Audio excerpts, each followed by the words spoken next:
नमस्कार दोस्तों, आज मैं आपको सुनाऊंगी मंगल प्रदोष या भौम प्रदोष व्रत की कथा। तो चलो शुरू करते हैं। सोनक ऋषि सूत जी से बोले, अब दया कर आप मंगल प्रदोष की कथा का वर्णन कीजिएगा। सूत जी बोले, अब मैं मंगल त्रयोदशी प्रदोष व्रत का विधि विधान कहता हूँ, ध्यान पूर्वक सुनो। मंगलवार का दिन व्याधियों का नाशक है। इस व्रत में एक व्रती को गेहूं और गुड़ का भोजन करना चाहिए, देव प्रतिमा पर लाल रंग का फूल चढ़ाना और स्वयं लाल वस्त्र धारण करना चाहिए। इस व्रत के करने से मनुष्य सभी पापों व रोगों से मुक्त हो जाता है। इसमें किसी प्रकार का संशय नहीं है। अब मैं आपको इस बुढ़िया की कहानी सुनाता हूँ जिसने यह व्रत किया व मोक्ष को प्राप्त हुई। अत्यंत प्राचीन काल की घटना है। एक नगर में एक बुढ़िया रहती थी। उसके मंगलिया नाम का एक पुत्र था। वृद्धा को हनुमान जी पर बड़ी श्रद्धा थी। वह प्रत्येक मंगलवार को हनुमान जी का व्रत रखकर यथाविधि विधान उनका भोग लगाती थी। इसके अलावा मंगलवार को न तो घर लीपती थी, न ही मिट्टी खोदती थी। इसी प्रकार से व्रत रखते हुए जब उसे काफी दिन बीत गए तो हनुमान जी ने सोचा कि चलो आज इस वृद्धा की परीक्षा लेते हैं।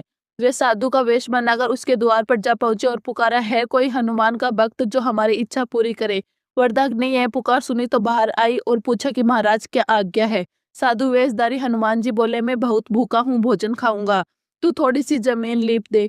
वृद्धा बड़ी दुविधा में पड़ गई। अंत में हाथ जोड़कर प्रार्थना की कि हे महाराज, लीपने और मिट्टी खोदने के अतिरिक्त जो काम आप कहे वह मैं करने को तैयार हूँ। साधु ने 3 बार प्रतिज्ञा करने के लिए कहा। तू अपने बेटे को बुला, मैं उसे औंधा लेटाकर उसकी पीठ पर आग जलाकर भोजन बनाऊंगा। वृद्धा ने सुना तो उसको पैरों तले जमीन खिसक गई, मगर वह वचन हार चुकी थी।